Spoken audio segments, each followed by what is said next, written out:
Hi, everybody. Thanks for attending Go Beyond the Classroom. We're going to wait a couple minutes and kind of just let everybody trickle in here.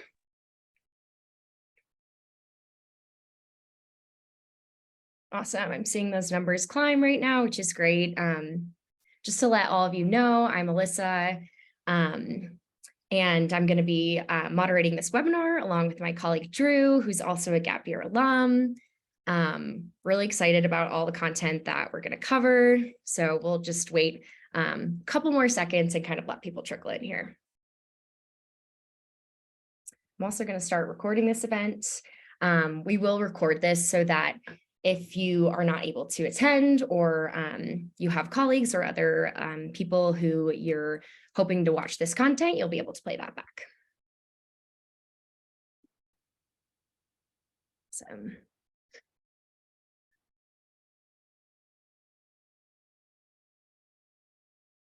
Great. Looks like the number is still going up. Thank you, everybody, for joining us.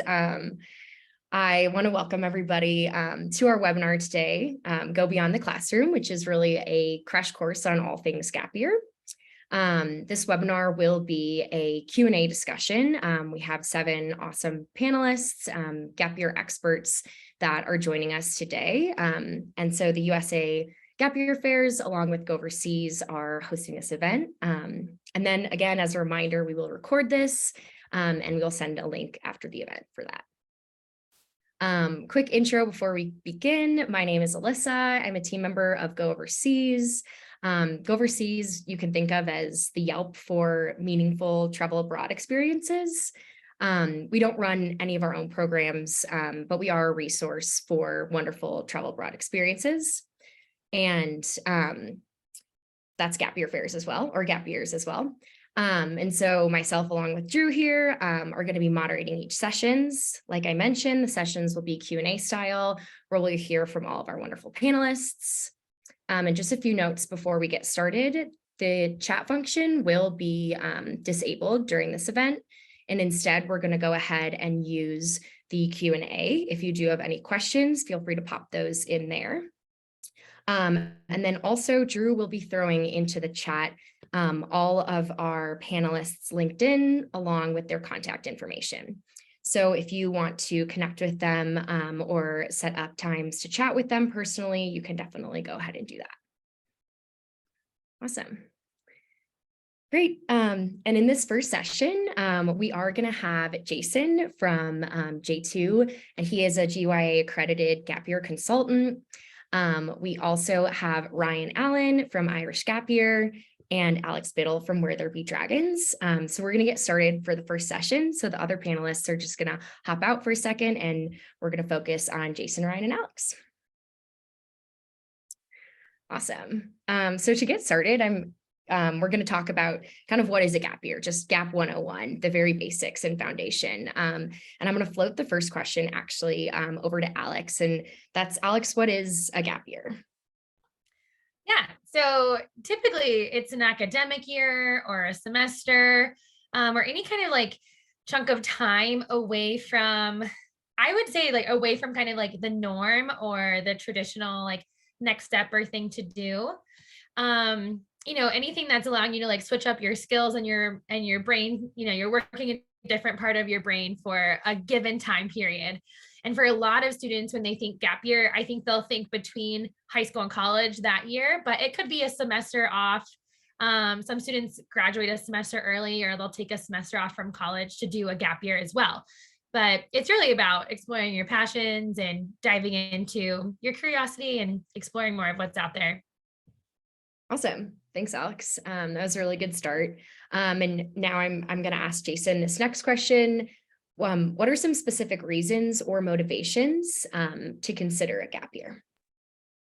Yeah, there are a lot of motivations for taking gap time. And I really loved Alex's definition of a gap year because it's so open-ended and it makes it tailored and unique to the individual taking it, which I think is the whole point. We hear from a lot of students, of course, that they're just excited and curious to be out in the world and they want to learn and grow in that hands-on way that Alex was talking about. We also have heard from so many individuals who are on the college track that they're feeling quite burnt out by the end of it all at senior year, and that in the process of pursuing a college acceptance, they feel like they put so much energy into that it's time to rejuvenate a little bit. And so once they've got those great acceptances, or once they've decided they might want to reapply, they can utilize this time to get real world hands-on experience, which just deepens the academic learning they've done in the classroom. And then they take that hands-on experience back to their next educational step. And they actually have something to say. They have something to say and share in that next place, whether it's college or beyond. Additionally, I'll just say in this age of the post-pandemic chapter 1, we're finding that mental health is a significant reason students are taking this time. They need to heal in one way or another. We have a lot of athletes who have been concussed or injured who take this time to heal and ultimately to get back on their feet. At J2 Guides, we talk a lot about gap year being the journey, not the destination. So this is a bridge between where that student or individual is now and a predetermined point, right? It's not open-ended, it is finite, like Alex was saying. And so ideally, this bridge amplifies your opportunities of being successful and maximizing success wherever you're headed. Awesome. Thanks, Jason. I really appreciate that answer. And good to hear kind of the unique reasons why somebody might be interested in a gap year. And this next one is for Ryan. Ryan, why should students consider taking a gap year in 2023? Yeah, thanks. I think this is a great question. 2023. Well, like the world is open again for one thing, which is exciting. And for people who are 18, 19, you spent a crucial part of your life cooped up, basically, like not getting that social interaction, not maybe getting to explore the world. So that's one reason. The world's open. Another reason, like Jason said there, he put it very well, like this adds the academic piece. It's the flip side of that coin. It's the real world version of that. It's getting out there, getting the hands dirty and, grappling with the social part, the travel IQ, the EQ, all these things that make us whole people that sadly oftentimes, maybe don't happen in the classroom environment. Not to take away from that environment, but these are things you learn hands-on. And, so why 2023? Get out there, see the world, re-socialize, reconnect, recharge, rejuvenate, like Jason said. There's so many amazing options, beyond represented even this evening. And I'm just going to give a plug right now for the Go Overseas gap year fairs. We're in 25 different cities around North America in January and February. I'm sure Alyssa will drop the details into the chat at some stage this evening, but that's like an excellent opportunity to get out there and see what's on offer in 2023. Yeah, absolutely. I think we need to make that rejuvenate, re-energize the new slogan. That was a great way to put it. Ryan, thank you. And Alex, we're going to go back to you for this next one. How do I know if a gap year is right for me or my student or myself as a student? Yeah, absolutely. So first of all, I would say the student has to be curious and excited to do it. You need to express interest and want to be there because it is a big decision. I personally took a gap year in between high school and college, and I started thinking about it my sophomore year of high school. Maybe I'm a little too much of a planner. But like for me, it felt really good to have the amount of time and space to really process and think about it. It felt really big coming from a small rural place. But a student will know if it's right for them if they're excited about whatever the program or whatever the year kind of entails for them. It's usually about exploring a new passion and learning a new skill lots of times, and just like wanting this really great adventure that's going to be unique to them. And so if they're excited about those things, if they're like, I need a little more time to figure out what my passions are before diving into schoolwork or diving into the workplace, feels like that's probably a good fit. But I think the best thing is like, they're going to be excited, and the counselor is going to know that energy. The parents are going to know if their student's excited. I also think it's good to be like a little bit nervous too. It's like, there's a good, healthy balance of being excited and like a little bit anxious for what's to come. So I think if you're in that space, I was definitely there before my gap year. And I think those feelings are normal. So But yeah, if Definitely. you're excited, you should go. If you're Yeah. curious. I think that's a great way to put it. I think the excitement is definitely where it all starts. Thanks, Alex. Yeah. Awesome. Jason, are there any gap year stats that you can share with us to give us kind of a better idea of gap years in general? Sure. We're lucky in our field now that we've had the better part of a decade of documentation and research done on US-based gap year students, and there's a lot of international European gap year information out there too.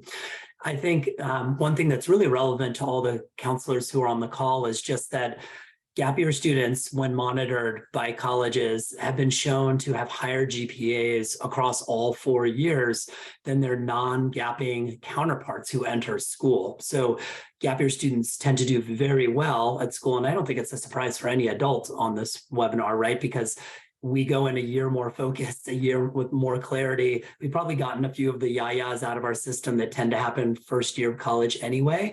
So these students are entering in really focused ways, and their GPAs reflect that.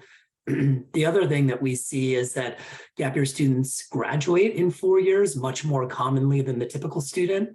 The average nationwide graduation rate is between 6 and 6.5 years for a 4-year school. And so students who are graduating closer to 4 years obviously are into the workforce and pursuing their professions a lot faster. They also tend to be much more satisfied with their college experience and satisfied with their college in general.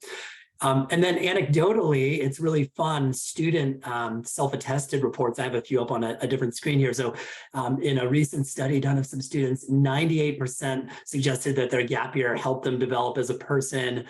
84% suggested that it helped them acquire skills to be successful in their career. 77% suggested it helped them decide on what their career was going to be. 73% suggested that it increased their readiness for college. And I think it's important for us to remember that most of the students taking gap time are planning to go to college and already were accepted, right? They've already deferred. So this increase in readiness is probably not academic readiness, right? They were probably ready already. It's about their maturity. It's about their ability to be independent and take that personal empowerment to the next step of moving from young adult life into adult life. So lots of really positive statistics and data out there of why taking gap time is good. And the colleges agree for the most part. Yeah, thank you. Those are awesome stats. Hearing that just makes me wish I took a gap year. I'm like, wow, ready for college, knows what they want to do with their career. Sounds like some great things. So thank you, Jason. Ryan, I'm gonna pose this next question for you. What are some of the challenges to be aware of when considering a gap year? Okay, main challenges I would say that we see as program providers is definitely like coming with an open mind and expectations. What expectations are you bringing with you? Because inevitably when you travel abroad, even if you travel within the US or your own country, things are always going to be a little bit different than you've probably imagined them in your mind. So it's very important to go into these things with an open mind. Other challenges, one of the big ones too is it has to come from the student. You have to have the students buy-in. Without that, you're running the race, with your legs tied together. It can't be the parent pushing, it has to be coming from the student. So those are, I would say, the two biggest challenges is like expectation and student buy-in. If you have those two things, you're 3/4 of the way there. Awesome. Thanks, Ryan. Appreciate that. Alex, are there any anecdotal examples, perhaps student stories, things like this that you could share regarding gap year outcomes? Yeah, absolutely. I have some student ones, but I also took a gap year, like I mentioned earlier, and just in a very anecdotal way, I went with the Rotary Youth Exchange, and so there were other like people in my cohort, and so we would say like it felt like we had a whole like such a year on that we grew 5 times the amount that we would in a normal year. And I really think that's true for so many of our students. I mean, I've experienced it firsthand and I've seen it firsthand with students on Dragons programs and other organizations too, of just like how much interpersonal skills they're gaining, how many language skills they're gaining. It's really just incredible, depending on what kind of gap year they're going on, of course. But lots of skills and lots of lasting friendships and memories too, of course. a fun one is just yesterday I had a mom call in, and she was like, she was in touch with her son who was in Peru right now writing his college essay. And she's like, he's writing all about his experience. This has like truly been an incredible opportunity for him, an incredible time. And so he was using his experience to write his college essays. And I think he found, he went into it thinking he was going to learn the language, and he did do that, but there was so much more that came out of it as well that he wasn't expecting, which is why, to Ryan's point, like, it's good to be open-minded, and you never know what you might learn. But yeah, for us students, we had a student who took a semester from Harvard and went to Senegal this past spring. And there's a little article written by him, but he said it was so amazing to say goodbye to his phone for a couple of months and feel so held and at home in Senegal, feeling like he has homes there. So it just shows like how students are growing with their relationships, how they're, able to mold into like a new culture and learn from a new place. So there's just tremendous growth, and I could go on and on and on, but I can't say enough about how beneficial they are. And that's why I'm working in the gap year industry now. Yeah, absolutely. I think that makes total sense. And I know from personal experience too, those times where you go into something with expectations and then having those expectations kind of broken down and learning so many new things is always such a period of growth. So thank you, Alex, for those. I'm gonna pass this next one to Ryan. Ryan, how can you start to explore gap year options for someone who is maybe just starting out? Yeah, that's a great question, Alyssa. So I think there's three main resources I would sort of drive people to. So one is definitely going to be Go Overseas. As you said, it's the trust pilot kind of these programs. So you can read student reviews that's like on kind of censored, just raw student reviews. So take them with a grain of salt, and they're a great resource. The Gap Year Association is a great resource that's going to have all of your accredited programs and accredited gap year consultants on there. So that's a fantastic resource, gapyearassociation.org. And then the third one is going to be the Gap Year Fairs. Really, come meet us in person. There's so many amazing opportunities out there. You can come literally kick the tires. You can talk to the Ryans, the Arenchas, the Alexes, the Jasons, the people who are running these programs and sailing the ships. So that's a great opportunity. And as I said earlier, that's January, February of 2023. Awesome. Thanks, Ryan. I think those are all three great places to start too. And yeah, I think the fairs, like you said, are a great option to kind of get on the ground and really see, what you like and going from there. Awesome. Thank you so much, Jason, Ryan, and Alex. That was a great foundation into kind of Gap 101. What is a gap year? I'm sure our attendees got a really good baseline. And now we're actually going to move on. I'm going to invite our other panelists back. Margot, Erica, and Arancha. Awesome. And we're going to move on to the next session. Right. Welcome back, everybody. Nice to see all of you guys. Our next session is going to be who takes a gap year. So now that we kind of have this foundation of what a gap year is, I'd love to move into what kind of students might be a good fit for a gap year and what students might not be the best fit for a gap year. And this session is going to be each of our panelists are going to speak for about 2 to 3 minutes, and they're going to describe who they think is a good fit for gap years and who they think might reconsider the gap year option. And we're going to start out with Erica from Pacific Discovery. So Erica, if you want to take it away. Awesome, thank you. Yeah, so types of students that are a great fit for a gap year program. The list is like, I don't want to say endless, but it really is all encompassing of any type of student that's looking for different forms of experiences, whether they want to go abroad or simply do some sort of internship within their own community or from their own country. So I have a few different things noted for this, but the things I want to focus on are students that are really looking to personally develop, as Alex, Ryan, and Jason kind of touched on earlier. Is this is a great way for students to really develop their personal self-confidence, their own leadership skills through service learning within cultures and creating new relationships with people from very diverse backgrounds. Maybe these students haven't had an opportunity to really push themselves out of their comfort zones.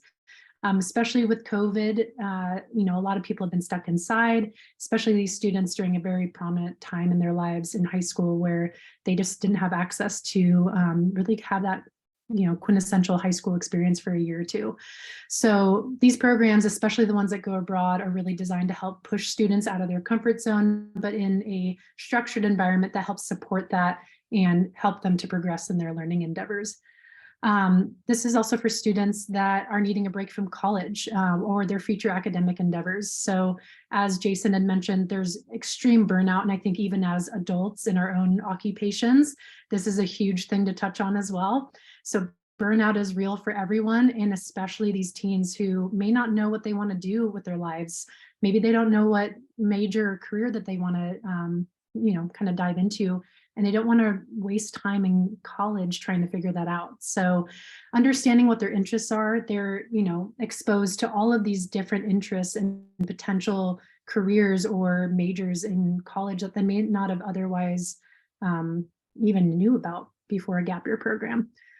Students that want to immerse themselves in new cultures, as I mentioned earlier, there's a huge component of relationship building on a lot of gap year providers programs to help students immerse within these cultures, but also within their cohorts of peers and students. So this is really helping them to develop that interpersonal relationship with others, people with different traditions, backgrounds, and really expanding their global view of what our world does and how it spins.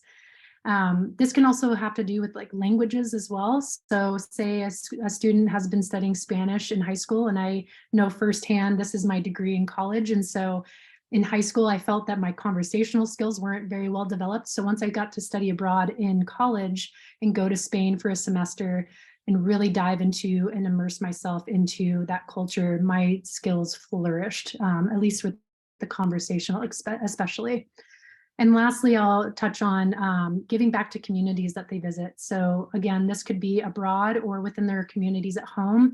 A gap year doesn't have to be abroad. You can do this anywhere. It can be based on your own goals or your own intentions. You can really set great goals and like expectations for yourself and plan that out to make it a really wholesome experience and give back to the communities that you are working with and next to. Yeah, awesome. Thank you so much for that, Erica. And is there anything you want to add about students that you might see that aren't the best fit for taking a gap year? Yeah, totally. Yeah. So for this list to me is a little bit smaller, and for these students, I would say is a little bit more on a case-by-case basis. Jason did touch on mental health being a very prominent topic in our realm, and I think this is one of those situations where it is very case by case, because as these can be very supportive programs for students to help alleviate some of these stressors and mental health stressors in life, for students that may have more severe mental health issues, this can also, as I mentioned earlier, that comfort zone piece, pushing students out of their comfort zone when they are dealing with more severe mental health issues can, exacerbate this situation as well. So if a student's needing a lot more structure and support from on the ground from at home, this may be something to consider prior to, going on one of these programs. A lot of gap year providers during that application and interview process will look in depth with this and make that decision with the family. But that's, I would say, my main one, on top of if a student wants to, just go backpack in Thailand for a few weeks and not really have goals and a set intention for their time abroad. Those are the types of students that I think sounds like you might just want some time off and a vacation. That's not quite what a gap year is meant to encompass, I would say. Yeah, absolutely. And I love how you put these are things to consider. So it might not be, the deciding yes or no, but it's, something to think about and something that you should be aware of before that. I think that was some great insight. Thank you, Erica. Mm-hmm. Awesome. I'm going to pass it over now to Margot from ARC. Awesome. Hello, everyone. And yeah, it's hard to follow. I mean, I think that we are all going to have very similar answers to this as people who are passionate about gap years and who have been working in this space for a while. I imagine we will all have very similar things to say. But I think when I just think through who I think would be a good fit for a gap year, I think it's also hard to pull myself out of our program lens. Like I work for a program, a more structured program. And so also thinking through how many different options there are for students on a gap year, and that doesn't have to be a program. It could be a more independent program with less structure, or a more structured program, or something that's not with a program. Like there's so many different things that you can do. But I think ultimately, you know, as Jason was kind of saying earlier, and as we've all touched on, students who really want to be there and want to push themselves outside of their comfort zone and who are looking for this learning and growth opportunity. I think that's one obviously really big, important piece of it as well, especially when looking at what those outcomes are going to be and getting the most out of it. You have to be kind of ready to put the work in and be a part of that experience wholeheartedly, no matter what it is that you choose to do during that time. Being willing to, challenge yourself in those ways, looking for maybe that exploration and self-discovery. A lot of students, as has been mentioned, might be looking for more of that kind of time to mature and gain more independence and skills before heading to college, whether that be if it is abroad. You know, a lot of us work for programs that go abroad mostly. So I think are also coming at it from that lens. And so to be mindful of that, but, you know, some of that independent travel skills that might come from that, but also if it is something where you're staying more within your own country and, again, as an American, looking at this from the lens of like staying within the United States, assuming that might be most of our audience here, but wherever it is that you are kind of staying local, you know, still gaining those skills. It might be that is independent living skills or kind of life skills that you might not have gained from living at home during this time. For some students, this might mean like getting a job and making money and saving and having some of those, again, like real world experiences that you're going to have eventually in life at some point. Or it could be an opportunity to just try out what might, you know, at 18, what you think might be your college major or your future career pursuit or something that you're passionate about. You know, as has been mentioned again, it often is taking students a lot longer to graduate from college, and a lot of that being potentially not knowing what it is that one wants to study and where that might take them. And so taking that time to try it out before you dedicate 4 years and money towards a degree in that thing, to just, you know, take that time to test those things out, whatever it may be. So again, we'll all keep building on this in terms of what is a good fit. In terms of what I think might be an opportunity for a student to reconsider a gap year, or where it might not be the best fit, I feel pretty strongly that like anyone can benefit from a gap year, again, because there's so many different things that you can do with it. There's something that fits everybody, I feel. So even if it is that you maybe aren't ready for that independent step, you're not really ready to push yourself outside of your comfort zone in the ways that we might be mentioning in the context of the programs that we all work for, I think that there are still opportunities for growth in the context that works for you during that time. Even students who are like, I'm ready for college, I know what I want to study, you know, all these things. And if that's where you're at, then that's also great. And if you're super ready for that step, then awesome, like follow what your passions are in that sense. And it also is such a unique time in life to take that step away and have an experience that is, I think at times harder to have once you graduate from college, because you kind of get funneled into, I need to start making money, I need to get a job and you know, take that career track. So, you know, and what Erica says, obviously echo that in terms of making sure that a student is kind of ready in a mental health space for this experience and such. But there are also programs that offer that structure and that specific mental health support, where you can still take that gap experience and maybe have that structure and support that you need in those moments. So I think for every student, it's a matter of like, what are you looking for? How could you benefit from this? And really thinking about, even if you're not initially interested and not invested in it, as we said, I think if that mindset comes in terms of wanting this experience, I would argue that I think there's something for everyone. So yeah, that's my take. Thank you, Margot. Yeah, I think that it sounds like a similar vein too of, you know, it's the gap year, it could be for anyone. It's just kind of finding what experience fits for you. And we talked a little bit about that previously, but I think that's so insightful and a really, really great point there. Awesome. I'm going to now hand it over to Arancha from Spanish Gap Year. Hi, everyone. Well, everything that Erica and Margot said. Like Alex, I also took a gap year. Mine was at 29, so I'm a full-on fan of gap years, and I will take another one for sure in a couple of years' time. So I think there's always a time for gaps. at different ages, and there's experiences for everyone, like Margot said. I took mine to gain perspective. So I think it's a great opportunity to take a step back and look around, experience, have real life experience. The break from the screen is very, very much needed at this stage, as you guys have said. So gaining perspective, I would say anyone looking to have a little bit of perspective is a good fit.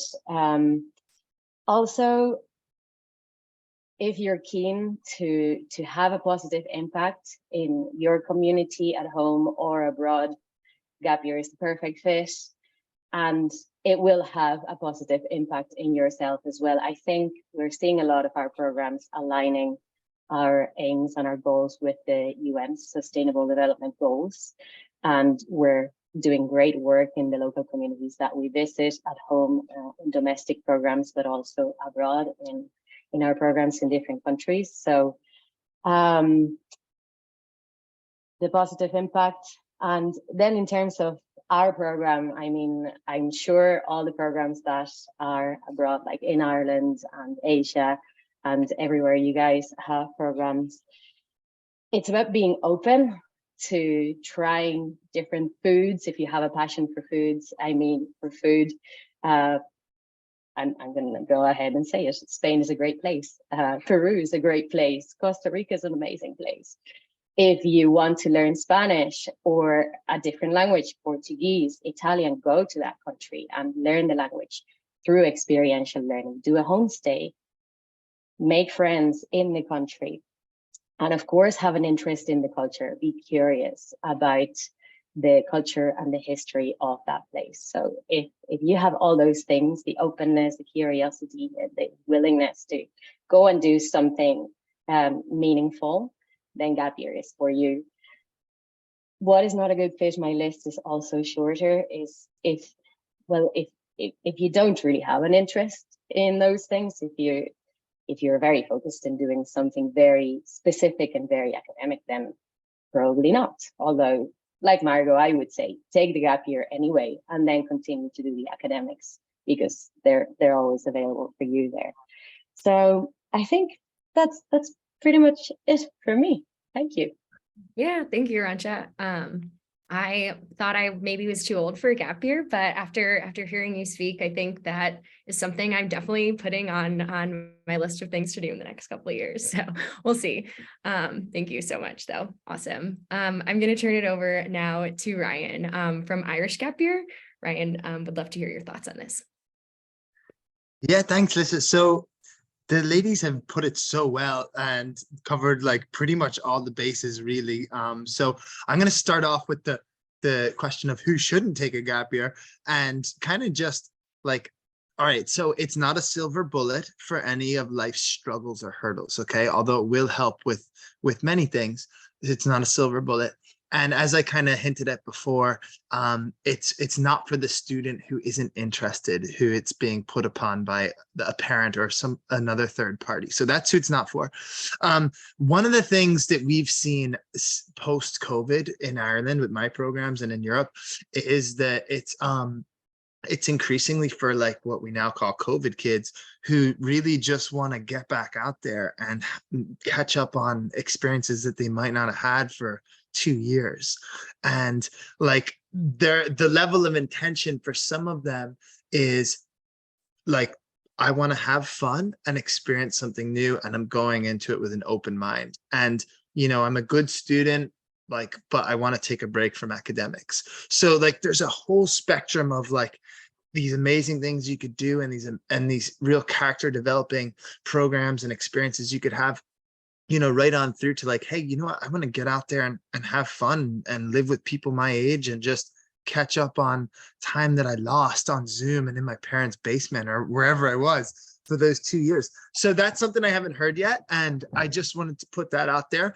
I think really everything else has been covered really well. So for me, that's really all I would add to this conversation. Awesome. Thanks, Ryan. Totally agree too with, I think, we talk about this Zoom university or, what was happening during COVID. And I think that a lot of students or a lot of just people in general are reconsidering their education and how they're extending that beyond the classroom, the traditional classroom experience. And so I think that was a really great point of students who kind of missed out on that and are itching for those to get out there really. Awesome. And last but not least, we would love to hear from Alex from Where There Be Dragons. Yeah, thanks, Alyssa. Thanks everyone for your answers. I feel like you've done my job for me pretty much with this one. But I mean, the reason I took a gap year was to really get outside of my little bubble. I grew up in a really rural town, and yeah, I like definitely wanted to explore something new. So living in a city in Spain, I was taking public transportation for the first time by myself, and you know, walking. Yeah, Arancha is like smiling. I was in Pamplona, Arancha, but you know, walking the streets and like walking to get places, and really like just learning so much on my own, and with some support though too. So I would say it's for students who want to be challenged. They want to have a new perspective. They just want to experience something new that maybe they haven't been exposed to yet. And I think that's so important before going to college. If there's any doubt of like, maybe there's something else out there for me, I think doing a gap year is such an incredible time to explore that. And it doesn't need to be going abroad, but it's like anything that you do, just like being exposed to something new that you might be really passionate about is so crucial before spending so much money and time in college afterwards studying something. So that's definitely something to keep in mind. Really curious students who are open, very open-minded. And then, you know, the rest of the panelists really said so much there for who should. And for who shouldn't, you know, I think of like someone who's going to be disrespectful and maybe like harm. I don't think that would be the case. But, you know, want to avoid that. Someone who maybe can't handle homesickness super well. And I say that with like, you can get over homesickness. So, but if you're like, no, impossible, never going to be able to do it. You know, you want to have a little bit of faith in yourself and the assurance that like you can learn and you can grow, you know, really believing in yourself for sure. And then I would say those who are going to be really still engaged on their phones and like in touch with what's really going on at home. A lot of students who are in between high school and college space, you know, if they're in touch with their friends who all started their freshman year of college are really like feeling this missing out and they're really engaged with their screen still, that's not going to be beneficial for them. And, you know, I was fortunate to go at a time when I had like maybe a flip phone that I never used during my gap year, which is crazy to think about. But it's like really like leaving those digital devices like kind of behind as much as possible, so that they can really learn the skills and you don't have that feeling of missing out because like you're just in the present and your own thing. You're doing your thing for your year. So it's really for students who want to make the most of it, be really present and be really engaged. Awesome. Thanks, Alex. And thanks to all of our panelists. I think that really gave a good gauge on who might be a good fit. And it sounds like, you know, it's those curious students who really want to get out there. They want personal growth. They are curious about the world, and they want to do it. I think Ryan touched on that, but I think that it all starts with student excitement, and that's where you're going to get the most out of a gap year for sure. So thank you to all of our panelists. We are going to move on now to the next session. The next session will be moderated by Drew, our gap year alum, and will feature panelists Arancha and Alex. So Drew, feel free to take it from here. Yeah, thank you so much, Alyssa. To those of us who have joined us since the beginning, welcome. My name is Drew. I'm a team member at Go Overseas and a gap year alum like so many of our panelists today. And by now, if you're on this webinar as a student or you're watching for one of your students, you'll most likely be full of questions about how this whole gap year thing is going to work out. But thankfully, as Alyssa mentioned, we're joined by Arancha of Spanish Gap Year and Alex of Where There Be Dragons to sort of help get to the bottom of some of these questions you may have. So Alex, let's go ahead and start over with you. I'd love to know, if I'm a student who's going to take a gap year, will I feel behind when I get to college, or like I'm missing out on anything from my freshman year of college? Yeah, this kind of really touches on what I was just saying. I think so. I think what is really helpful for students, if they're going to take a full year between high school and college, it feels really good to take the full year and to start then in the next fall rather than take a semester and start in January, for example. And the reason I say that is because if you're going to a new school that's like away from home, maybe you don't know too many people there yet or anyone. It feels really good to come in with the like typical freshman class in the fall because there's so much support for you to make friends, that first semester. And I would say you'll probably feel more mature than the other students who are coming into college. That might be something that you feel at first. And I think just knowing that you have had this like such an enriching experience and knowing that there are other people who've taken gap years at your school. There's other people who are passionate about the world and exploring. And sometimes it just takes time to find those folks. So it's just like having faith that that will happen. In terms of like feeling behind on coursework, I mean, I would say that, yeah, like maybe calculus was a little more like could be a little more challenging or one of the like hard sciences. But a lot of times there's some like prep you can do in the summer that you're kind of like winding down from your gap year and you can brush up on. And then everything else you're going to probably feel more ahead in, particularly if you've had a language. Sometimes you can get college credit on your gap year. A lot of the accredited ones offer college credit. So you're actually not behind at all. You're right there along with everyone. Plus you've learned all these other awesome skills. So in my opinion, no, but kind of lined out some of the anecdotes there. Thanks, Alex. It's definitely good to know that there's so much support for students going in and transitioning from their gap year program to college. But of course, transitioning from high school into their gap year program is definitely a transition in and of itself before the student even finishes their gap year and gets to college. And Arancha, I wonder if you could tell us a little bit about what sort of that transition is like into a gap year, specifically, like what is the itinerary of a given gap year program like? For instance, in Spanish gap year, how much time is spent in a homestay versus in group living? What can sort of be expected? This is one of our most frequently asked questions, Drew. The program is 12 weeks long, and out of those 12 weeks, students spend 9 weeks in homestay. So the itinerary is divided into 3 bases and 3 trips. So you get to spend real quality time in each of those places. So in the spring program, for instance, we all meet in Madrid and then we travel south to Granada. And that is the first base of the program. And the gappers spend their first 3 weeks there in a homestay. Then they do 1 week in Madrid in group living accommodation, 3 weeks in Salamanca in homestay, 1 week in the Camino de Santiago as group living again, 3 weeks in homestay in my hometown, Vitoria, Alex, very close to Pamplona. And the last week is spent in Barcelona. And that is where they do their last group living experience and where gappers fly back to the US from. Oh, that sounds like such a dream program.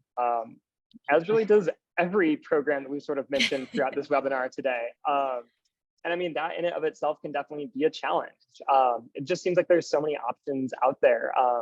Alex, how can somebody even begin to know what the best option for them is and how to begin planning their gap year? Yeah, well, it makes me excited to think about. I'm like, oh, all the ways I could dream up an amazing gap year again. Like so envious of all of you who are thinking about it. So lots of options. I think what Ryan mentioned earlier about going to the fairs and meeting the representatives in person, that's so helpful. I mean, just having like Arancha explain the itinerary right there really succinctly, like that's a lot more helpful than a website for me. I'm like, oh, I heard personally from you that that's what you do. And that is really cool. So I would say explore the options. Go Overseas has an amazing website full of resources and different gap year options. They're organized really well. The Gap Year Association, of course, too. And then I would say, don't be afraid to get creative. Really think about what you're interested in. See if there's other students that you know who've done gap years, and ask them questions of like what they would do differently. And you can also reach out to a lot of us at the organizations. Like, we're happy to chat anytime. And I'm always super transparent. I'm like, sure, I would love for you to join a Dragons program. I love what we do, but I want to make sure you find the best fit for what you're specifically looking for. And so, chatting with any of us, we're all interested in like you having the best gap year ever, not just doing the program that we work for. And then talking to your counselor is going to be helpful. And talking to just like some mentors of yours, or some colleagues, or not colleagues, of friends, family members who you really trust their opinion. And just having them ask you some non-biased questions, you answering them out loud might really point you into the direction of what's going to like feel the best with you. Sometimes it's saying it out loud will help get you there. Yeah, I hope that was helpful. That was great. Thanks, Alex. It's so important to think about all those considerations. I think all too often we see these itineraries with these fantastic countries, but there's so many different considerations and things to think about. For instance, like, who will I be with if I'm a gap year student? Who's going to be in charge of me? Arancha, could you tell me a little bit about the group leaders and their qualifications for who will actually be running my gap year program? So I think I can speak for all the programs when I say that the group leaders that you will have in absolutely all the programs present here, and the ones that you will find in the Gap Year Association's website and Go Overseas website, is you'll be with highly qualified group leaders and program directors that will support you throughout your experience. In our program in particular, you'll have 2 group leaders who will travel with you throughout, and then we have expert guides in each of the regions. So I think that's quite similar to what other gap year programs do. But the support is from the onboarding process for all of our programs. You'll have onboarding group meetings, you'll have your individual interviews, of course, where you can address your personal questions with any of our program advisors. And then from the minute that you get to the airport, or if you're doing a domestic program, from the minute that you get to the site, you'll have the team with you for support during structured activity time, and they'll be on hand as well for when you have your solo exploring time, if you ever need some help as well. Amazing. Thank you, Arancha. It's great to hear that there's so many well-qualified individuals along the way to sort of help you out through the journey. But of course, as we know, a gap year isn't just about being with, well-qualified people and mentors and whatnot. It's also a lot about the connections you make with your peers, as I think anyone here would definitely attest to. And Alex, what does that look like at Dragons? How does that sort of process of coming in as a stranger and leaving at the end of your program with a group that's more like a family than anything look like? What is that friendship building process like? Yeah, I smile because our gap years in the field right now are just wrapping things up, and just like reading their posts and reflections from their time. It really feels like family, and this is the time that students are starting to get pretty sad that their reality is going to look a little different. They're going to be further away from all these amazing people they met. But this is a common concern that students ask. They're like, if I don't know anyone, am I going to be able to make friends? And the answer is absolutely yes. They're also attracted to a similar program. So kind of no matter which one you do, you'll have that common interest in mind. Now, and when I did my gap year, the friends I made were like absolutely so wildly different than how I was. And that really benefited me so much. So you're going to find people with like-minded interests, but you're probably going to have such a diverse group of people coming from, at Dragons, we have most of our students are from the US, but we also welcome students from other countries too. And so you have a lot of diversity there. And our groups are small. There are 12 students with 3 instructors. So it's really like, it feels like a family. And the instructors really hold the group container. And so at the beginning, there's a lot of, there's an orientation with like icebreakers and get to know yous and, a lot of facilitation there. And as the group, the time kind of expands, students have more flexibility to lead more of that friendship and coming together as the group. And there's also a lot of time, particularly when the students are trekking, when they're like hiking and camping for a couple of days to weeks at a time, that they really get to bond there as well. But I think the bottom line is like, you're all going through kind of an intense and like wild and wonderful and unique experience together. And so there's going to be people you click with more than others, I'm sure, just like how friends work. But you're going to have this family who like really went through this one unique specific thing together.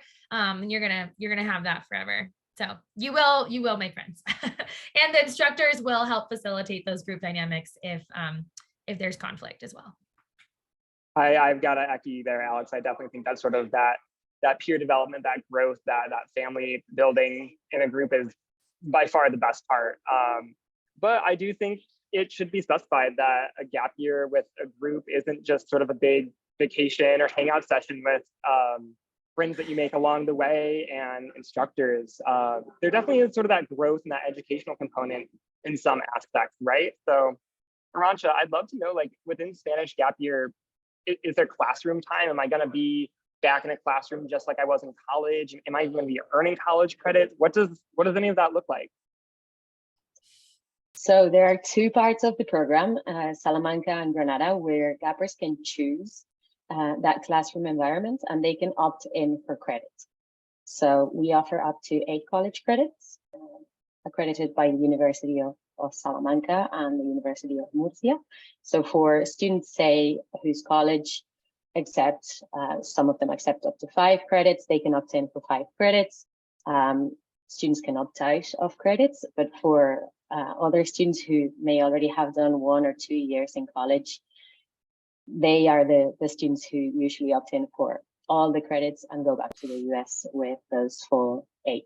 So there's the educational aspect for sure, but the learning is done through very hands-on experiential learning. So Spanish is learned that way. All the experiences tend to be like a 3-hour session where you do like a 30-minute introductory session for the vocab that you're going to be using during the experience. Then you do a 2-hour cooking workshop, for instance, where you're chopping and mixing and using those words in Spanish while you cook. And then at the end, you sit with your food and your peers and your teacher, and you eat your food while you reflect for another 30 minutes on what you just experienced. So is there classroom time? Yes, a little bit, but it's very much active, interactive, hands-on, and experiential. Awesome. Thanks, Arancha. And thanks so much, Alex. This has been super helpful for so many different student questions. And I'm sure that there's so many more considerations that you could ask, things that you could wonder about as a student. But I just want to ask an open-ended question to each of you, and you can go Alex and Arancha. What is one thing that if you were starting in your gap year now on your program, what do you wish that you knew heading into your program?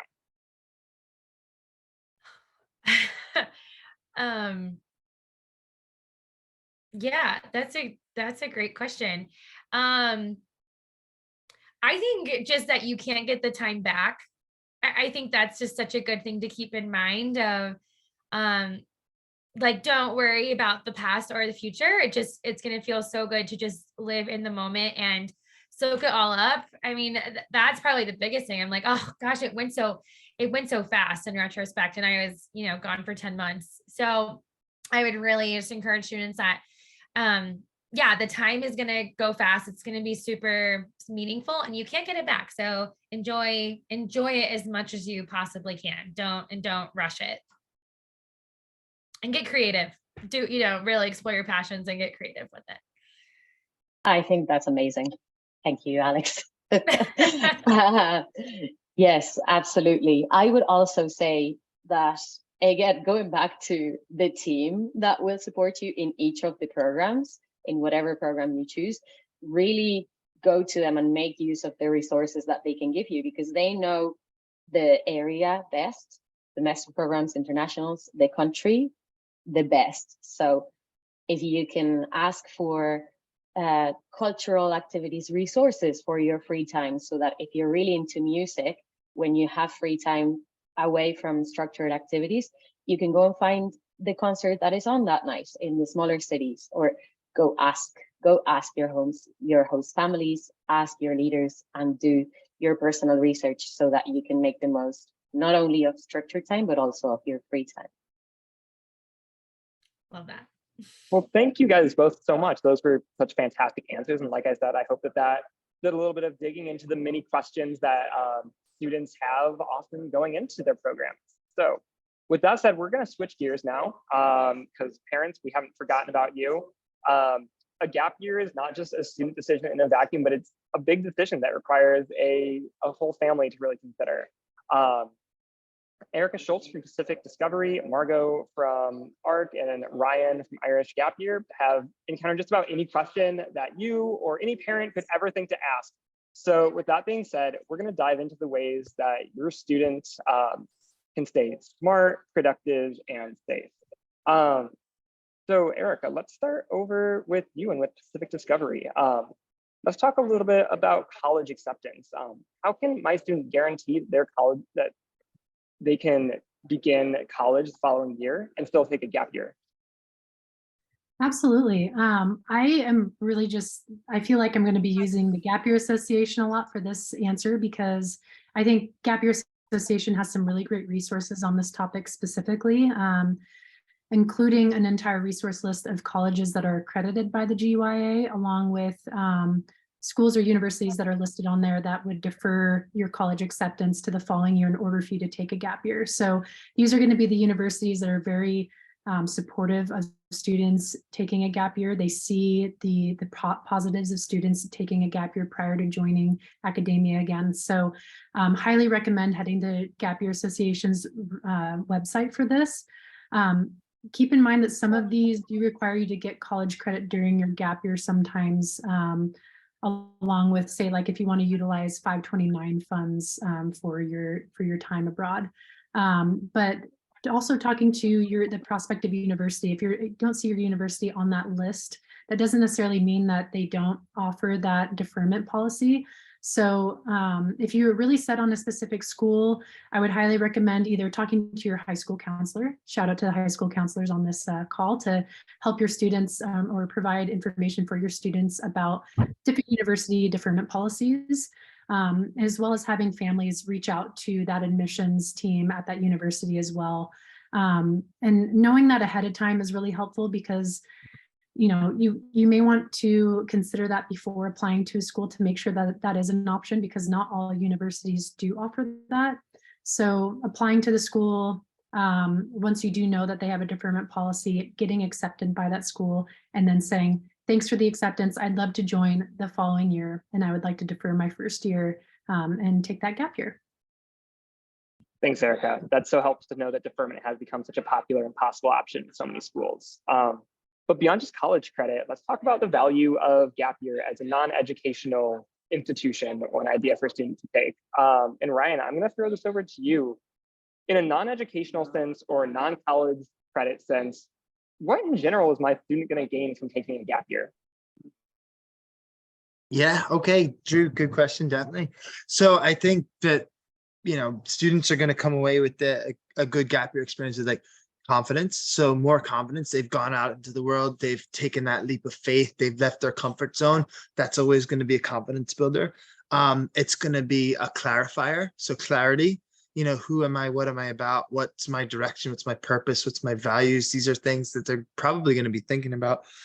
Independence, traveling through Spain on a train, traveling through Europe on a train, living with the host family, living in Southeast Asia, hiking through, Patagonia. These things are things that build independence. So definitely independence and adulting skills. And then some specific skills as well. Like if you're on one of our programs studying art, you might come away with it with some amazing charcoal sketching skills, or you might come away with it some great, Spanish skills or whatever it is. Then you're going to end up with the piece that's the energizing. So you're resting the frontal lobe, as I like to say to students. A lot of students that come to us have been on the academic treadmill and running really hard. So it's great to give that part of your brain a little bit of a break and just put energy back into the things that matter to you as a person. So that's going to be a re-energizer. And then I think the final thing that I can think of kind of off the cuff is like, it's going to be a unique cultural experience wherever you go in the world. 12 weeks in Ireland, 12 weeks in Spain, it's much longer than you would ever get to experience those countries on a vacation. So you're really getting that, like, you're getting to know the culture and meet the people and live it. So those are the things that come to mind when I think of, hey, what are you going to take away from this beyond, something that maybe relates to college or an academic perspective. Thanks, Ryan. Yeah, that makes a lot of sense. And it's great to hear that there's such a broad variety of different takeaways from so many different aspects of what a gap year really is. And I think for me and for a lot of students, a lot of the growth that comes on a gap year is through overcoming challenges and adversity. And though gap years, been talking about them at a very broad level, just sound like endless fun, realistically, they probably aren't all just that. Margot, tossing this question your way, what are some of the challenges that my student is likely to face on a gap year? Absolutely. That's a great question. And I think, like you mentioned, looking at all the positives and the fun and the excitement, which is obviously what we're all so jazzed about, those of us that are so passionate about it. But I think some of the challenges that can come with it are ultimately those growth opportunities at the end of the day. But sometimes it might be what we call like type 2 fun, where it's not exactly fun in the moment, but like in looking back, you realize the ways that you grew or the things that you gained from that experience. So, I know we've all kind of chatted about that stepping outside of the comfort zone. I think for some students that can be really challenging depending on what the context is in which they're stepping out of that comfort zone, where their comfort zone lies and how far they're stepping out of it. I think many of us talk about like there's the comfort zone, there's the stretch zone, and then there's the panic zone. And I think kind of being in that stretch zone on the gap year is so important. You're not pushing yourself so far that it's like, oh my gosh, I can't handle this, but rather in that really like growth and stretch zone. And so I think that can be really challenging for some folks. It might be being away from home, experiencing homesickness for the first time, maybe not having those traditional support systems that one might be used to at home, if that might be having your cell phone. A lot of these programs are tech free, so thinking about that. It might be, not having that communication or close contact with home, family, friends, the support systems and structures that you might have in place at home, or maybe your typical routines that you have at home. A lot of times that is totally thrown out the window on a gap year. So those can definitely be challenging for students in different capacities. Depending again on whether, if you're on a group program, you're with people and that can be really engaging. If you choose that more independent travel internship type of opportunity, you might experience loneliness and that can be challenging. And also so important to figure out how to be by yourself, maybe, doing things on your own can be a really great life skill, obviously, but can be challenging for some. And again, on that group side, as many of these are group programs, at least that are speaking here tonight, I think a big challenge can be just having conflict within your group and figuring out how to travel with people or work with people or just living in close quarters and cohabitating with other folks that might not be those people that you might have gravitated towards in your high school setting or in your home setting, but rather you're kind of thrown into this experience together and you need to figure out how to work together and make it a positive experience for everyone. So all of those can be challenges, and again, different levels of stretch for each student, but are so important in that ultimate growth experience of the gap year. What you're looking to get out of it is some of that self-discovery or life skills that are going to serve you moving forward in life. And so I think all those challenges are really amazing opportunities for growth on a gap year. But again, just things to kind of think through ahead of time as you're looking ahead to this experience and what you might need to mentally prepare for before you jump into your gap year. Thanks, Margot. I think it's really reassuring just in general to hear that there's so much framework and sort of thought that's put into that discomfort and that challenge element, because that is a huge piece of it. And it's good to know that there is some sort of answers if your student is feeling that challenge. There is one other challenge that we've sort of yet to talk about tonight or today, wherever you are. And that's definitely something that we'll be touching on a little bit later throughout this webinar. But Erica, I'm going to open this up to you, the challenge of paying for a gap year. What options are there to be able to afford your gap year experience? Yeah, thanks, Drew. Yeah, definitely a hot topic. And of course, we want to make these programs as affordable as possible for all students, with the reality that we're also providing an experience for students. And, there's a shared give and take there. So, but in terms of paying for a gap year, there are a lot of different options. I'll start with scholarships. There's a wide variety of opportunities in this realm. Gap providers will specifically have scholarships on like merit-based, or maybe there's a diversity scholarship or something where a student can have part of their program paid for by offering a certain amount of images or video work while they're on the program. It can really depend with each gap provider, but generally most gap providers anymore do have scholarship opportunities for their own programs. On top of this, Go Overseas has some scholarship opportunities. We also, I would say there are some general scholarships and grants out there that students can access as well in general, that may be geared towards travel education as well. Even our gap year consultants have some scholarships to offer if you are going through a gap year consultant. And I will say again, the Gap Year Association has a huge list of resources on these different types of scholarships, as well as some grants. So I know that Drew and Alyssa have been putting some of those links into the chat for you guys, so I highly recommend checking that out.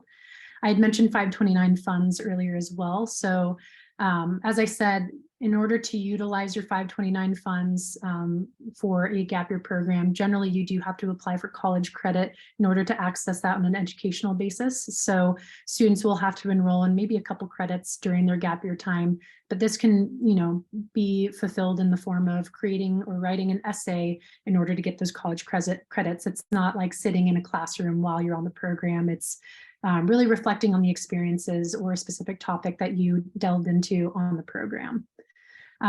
College credit, as I mentioned, can allow students to also utilize FAFSA in some cases. Some schools, you need to be kind of careful with this. There are some universities or schools out there that ask you not to enroll in college credit during your deferment period. So this is something that maybe counselors can help students consider as they're looking into universities.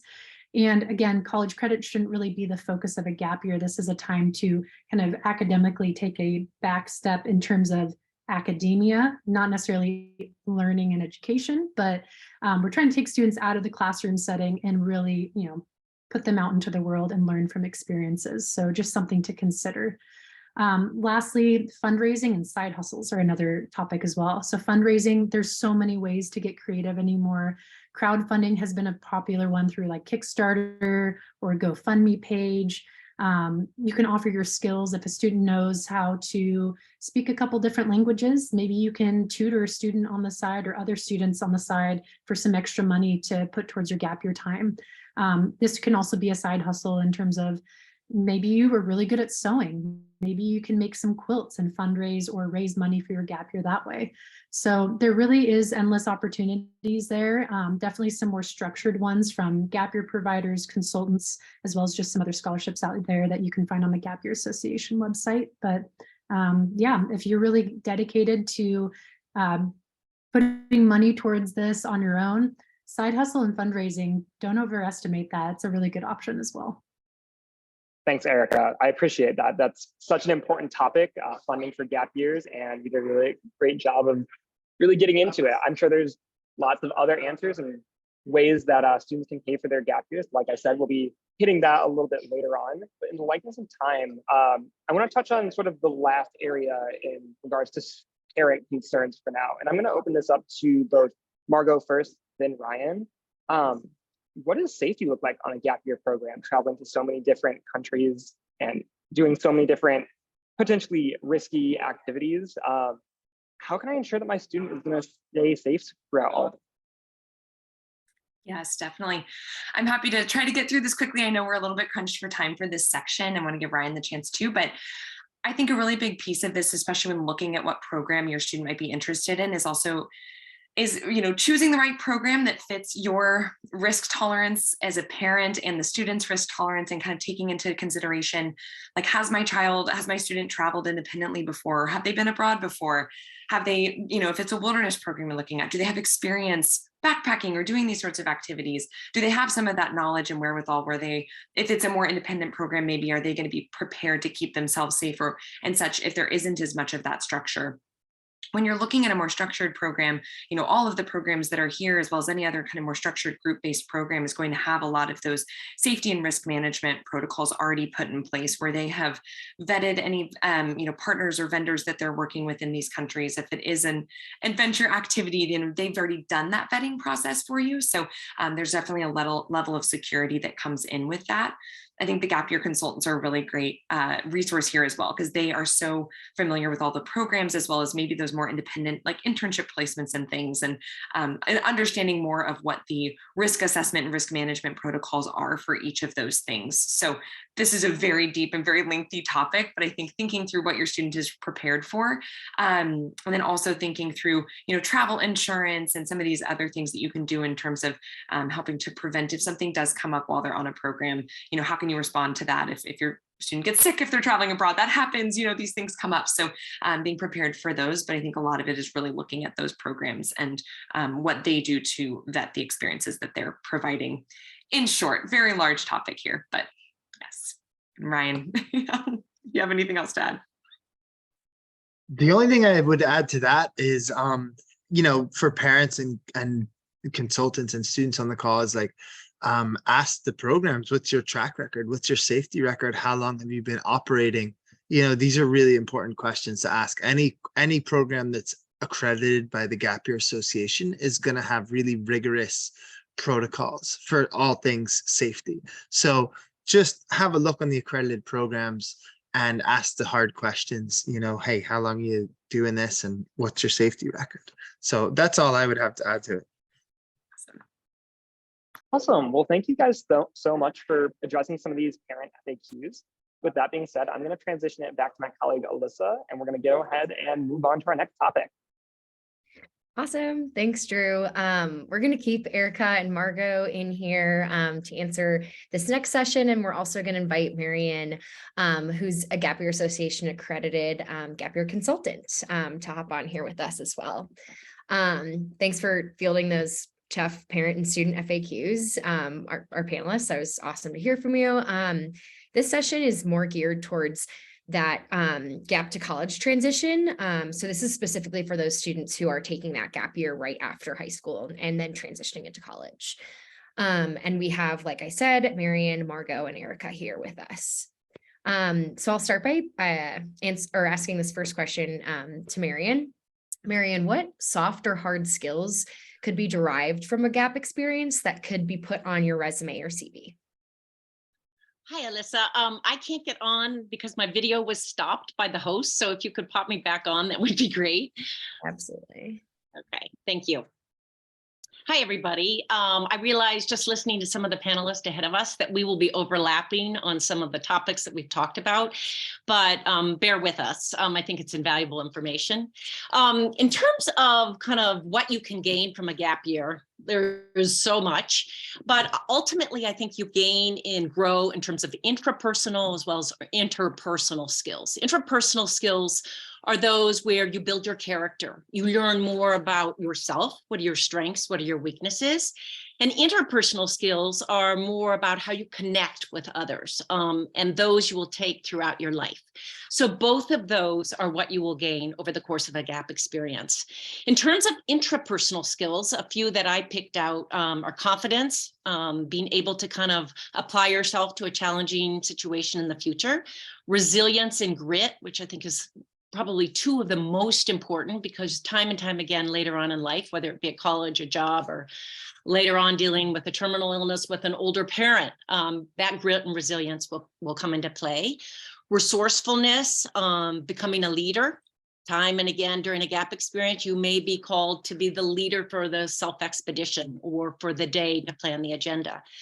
Self-awareness, and understanding about what your limitations are, what are your triggers, what are your boundaries, and then courage, a willingness to step outside yourself, get outside your familiar, because we found that those who have taken a gap year are much more willing to take the initiative to take a risk in college and perhaps beyond in life.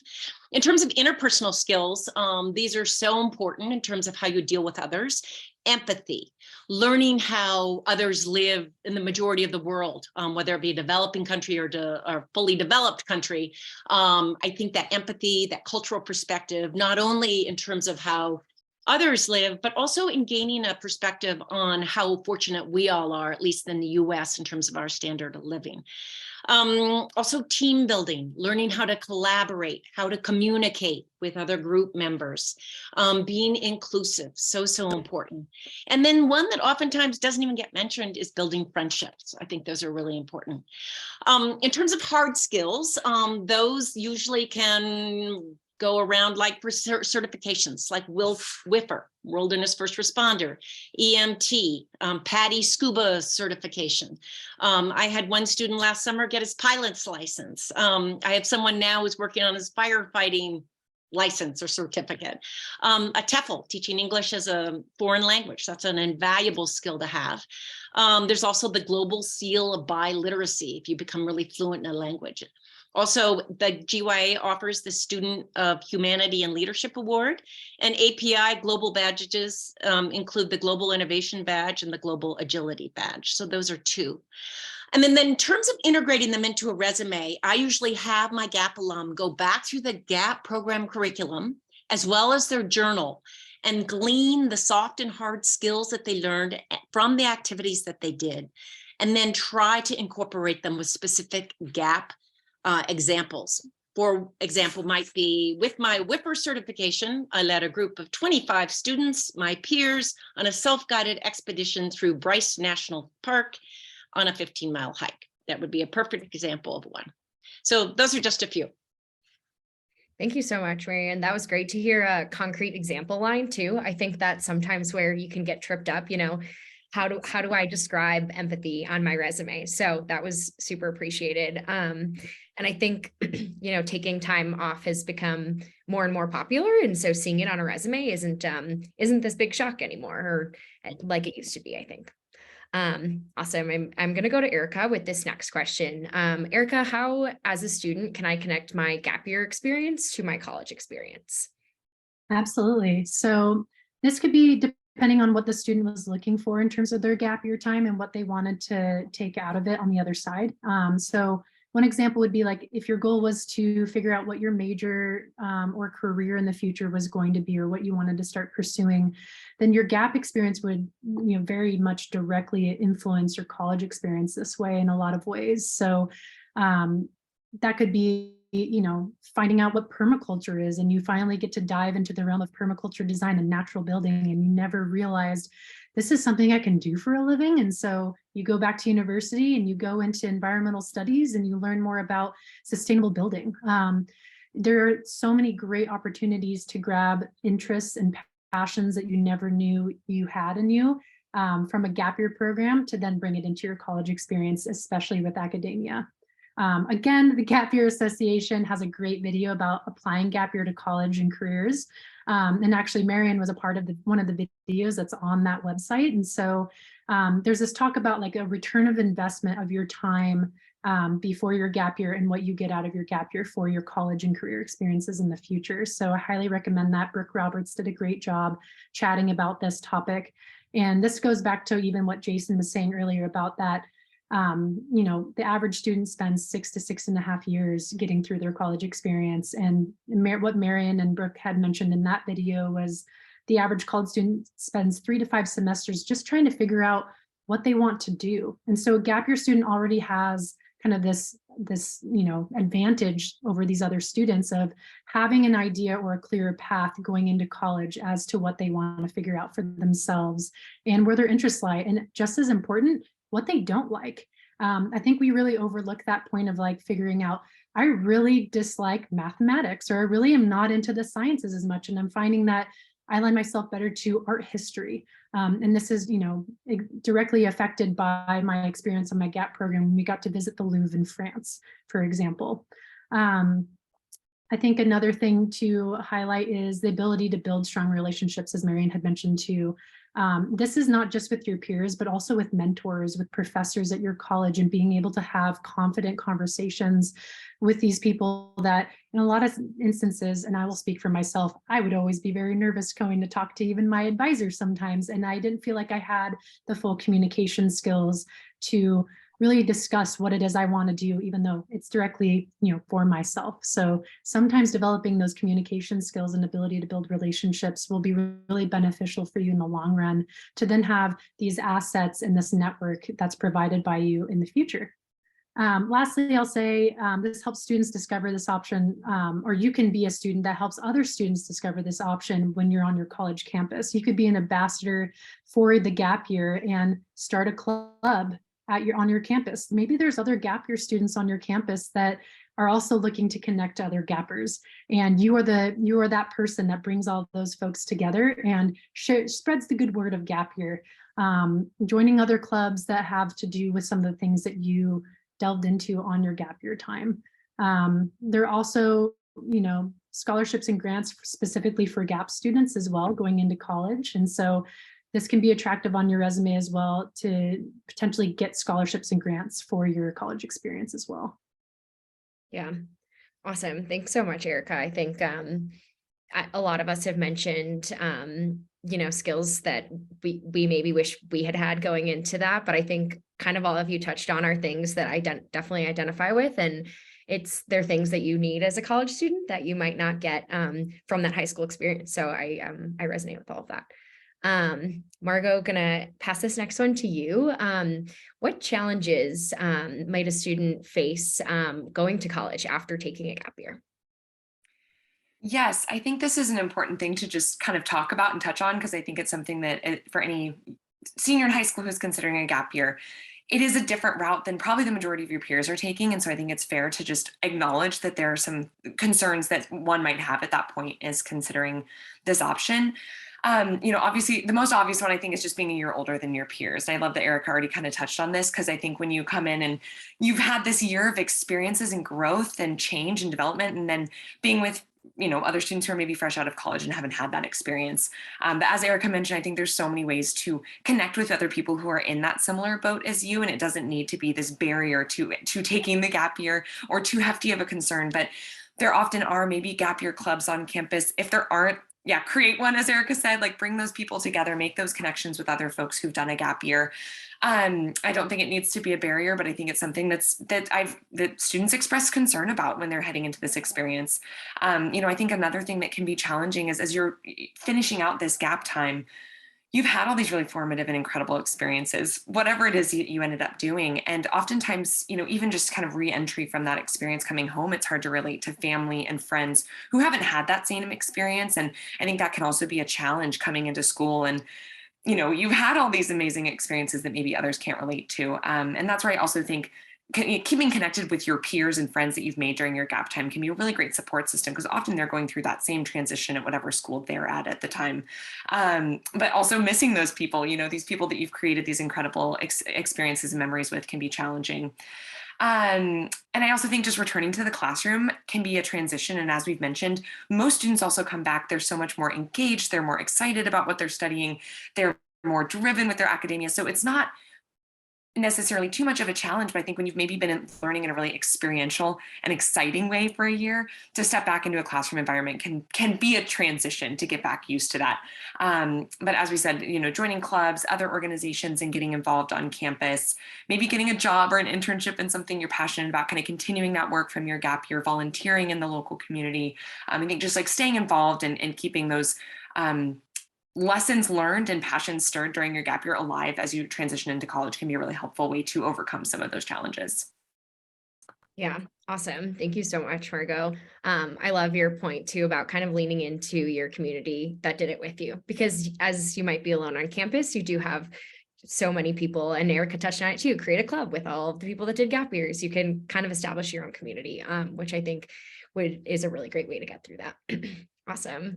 Thank you three. That was an awesome session. We are going to actually move on to our next one now, which is planning a meaningful gap year. So thank you, Erica, Margot, and Marion.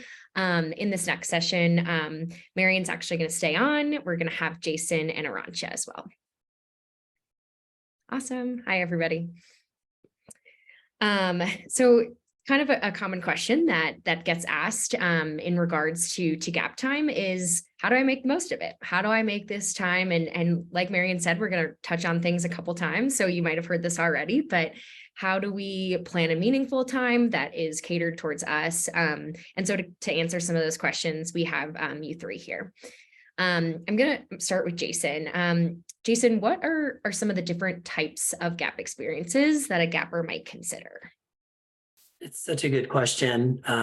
In the past, I always love using the symbolism or metaphor of a tree. If you can imagine branches coming off of this tree, there's several distinct, really big branches. So what you've been connected with today is the facilitated program branch. These incredible, inspiring, oftentimes semester or so long experiences that are highly facilitated, structured, supported, and have your peers there with you the entire experience. Everybody starts together, everybody finishes together. It's amazing. But when you step outside of that, there are thousands of other opportunities, as Marion knows so well in her work as a consultant too. Yeah, there's volunteering opportunities that could go for a week all the way up to a year in length. And that could be with people 18 to 75.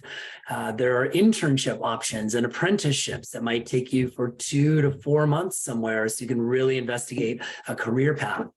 There are truly tens of thousands of work exchange sites where you could go live on an olive farm in Greece, or go work on a health and wellness retreat center in New Zealand. And in exchange for 20 hours a week of your work, you get room and board, you get to eat and stay for free. And then, as Marion was touching on, there's lots of different skills courses out there where you can learn all these amazing different facets and skill sets that could be anywhere from, a day long to multiple months. So there's a wide variety of opportunities out there, and deciding which ones have the right amount of support for you and are going to engage you in the type of learning, as Margot was saying earlier, the right amount of stretch for that time period in your gap time. That's the real trick, is how to put all of those together. Awesome. Thanks, Jason.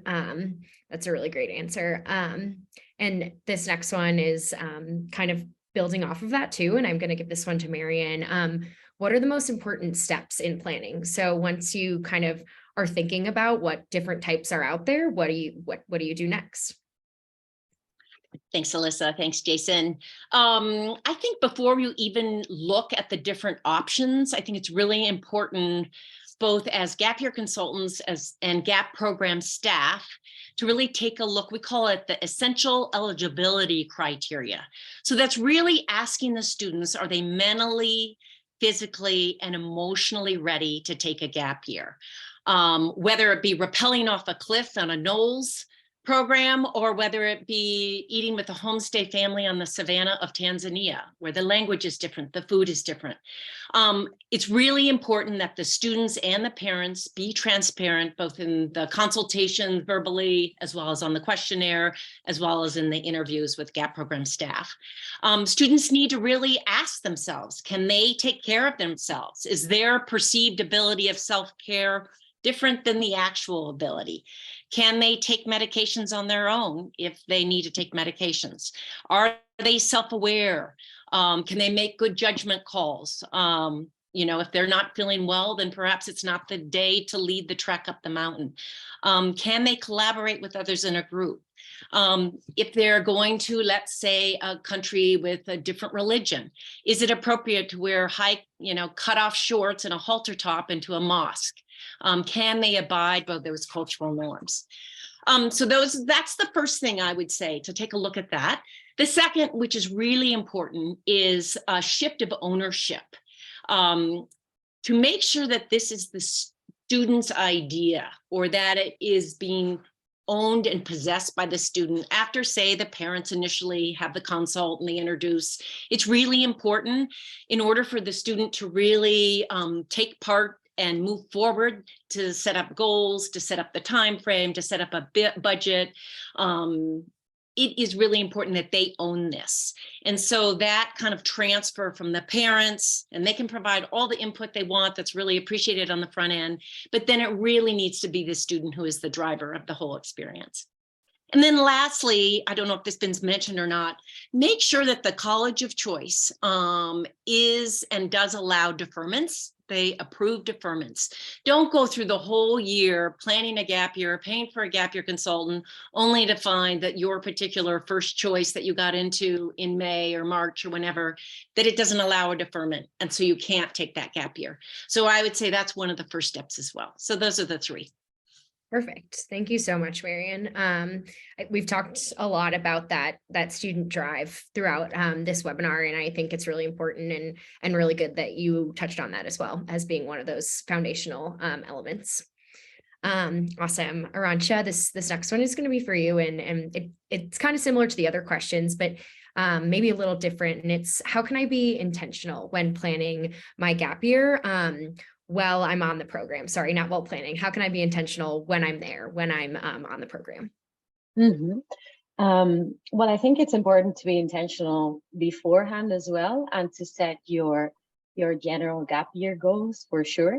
But to know that it's good to stay open and flexible with your own goals, and be kind to yourself as well, because sometimes we can be very demanding with ourselves. So we always encourage gappers to set their goals at the beginning, and we actually discuss the goals that they want to share as a group, and we ask them to review them because they have a journal. And I know that most programs advise that gappers use a journal throughout the program, but we ask them to review those goals monthly and weekly. So always advising that they take some time on a Sunday or a Monday, or at a time of the week when they're alone and they can have some real quality time to themselves in the peace and quiet, or maybe they'll do it while they go for a run by the river and think, okay, what did I say I would do this month? I really wanted to make an effort to use my Spanish. I think I can do better in terms of when I communicate with my peers and with the staff. I now know a little bit more, so I'll throw myself in the deep end a little bit more, even if I make mistakes, and just go for it. Or it might be something else. It might be someone that needs to work on their time management skills, and their goal for the first 3 weeks of the program is to get up on time and be at the activity on time. So we just really help them and encourage them to set goals and review those. In the middle of the program, a lot of the gappers also suddenly see a new goal that they want to achieve, because they realize, oh my God, it's only another 6 weeks. And actually, I did this activity, and that reminded me that 7 years ago, I used to really enjoy to dance. So I'm going to make a point to research something that I can do back home when I go back to the US or the UK, where I can find a school and go to a class that I really love. This is something I want to retrieve. So set goals and review those goals. Yeah, I love the review process as well, to kind of recalibrate and like you said, the room to be outside of your goals, or to look at, I like dancing, I want to continue to do this. I think that's important. Awesome. Jason, this next one is for you. What does it mean to have a progression-based approach to planning a gap time? That's great. When we talk about progressions in gap year, we can harken back to some of the things that have been talked about already. Margot talked about this idea of comfort zones and stretch zones. And whenever we're learning any new skill, whenever we're learning how to do anything, hopefully we're not tossing ourselves into the proverbial deep end of the pool right away, because that's just a great way to get scared and maybe actually put yourself in a bit of danger.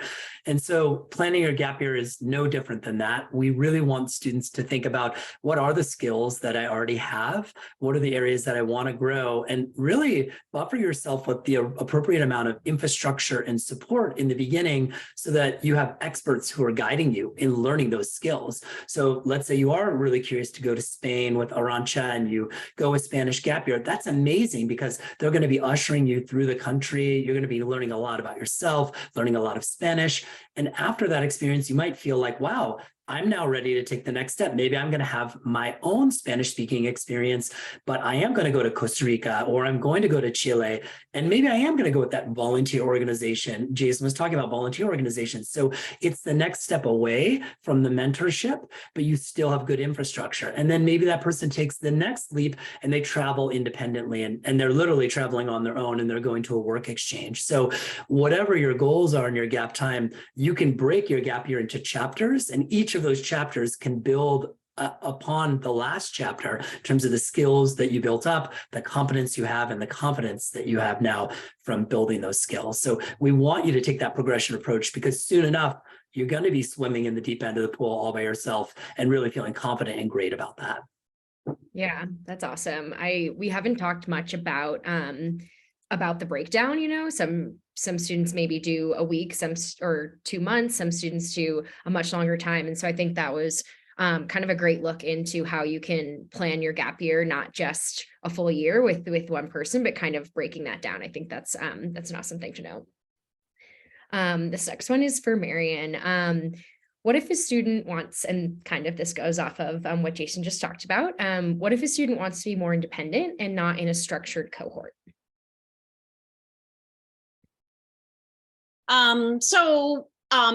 As Jason mentioned, with the graduated approach, I always recommend, unless the student has really traveled a lot independently, have been away on their own, whether it be camp or boarding school, that the independent program or experience be towards the second half of their gap year, usually after the holidays. And I really assess kind of what their background is. Have they planned or managed a trip of their own, whether it be with a friend? Was it with a school? Perhaps it was more organized for them. Have they traveled in a developing country where Africa might be a lot more challenging than, say, the middle of Europe? Have they been away from home, as I mentioned? But I think building on the foundation of the fall semester helps to provide some sort of travel skills, definitely some self-awareness, around what you need to keep track of, that type of thing. There are a lot of individual experiences, and they all range too, from a work away where room and board are provided, all the way to, say, a more remote working on a farm experience, or even working for pay at a ski resort, that type of thing, where you might not be without a group or a cohort.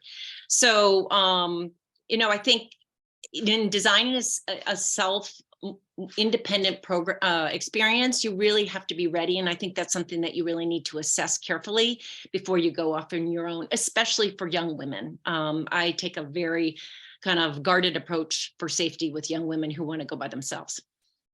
Yeah, thank you, Marion. Appreciate that answer. And then Arantxa, I wanted to ask you, and this is building off your last question of intentionality. How does having that intentionality during your gap year help gappers achieve goals that they have? Mm-hmm. So when we set an intention and when we know why we're doing something, when we have a purpose to do something, then we tend to do it much more enthusiastically and much more actively than if someone else is trying to motivate us to do that particular activity, right? So I think that being intentional about your gap year every day during your gap year experience is super important to really make the most of that experience. And it's much easier to achieve your goals if you do so, because being intentional means that if you are, this is the closest example to me, sorry, but if your main goal is to learn Spanish and you are intentional about why, what is it for? Maybe later on you want to travel to Costa Rica, but maybe eventually you want to work in a bilingual company and you really need the language. So if you know the why and what for, then you're going to work towards it in a much more structured and clear way that suits your personal needs. So if the program is offering you resources, like this our case, for instance, we have the team and we have an online platform where students have access to Spanish learning resources. So go to your group leader and say, can you help me make a plan so that I can flesh this out and use all of the resources throughout the 12 weeks outside of structure activities, for instance. So you go to your activities, but then if you set aside half an hour a day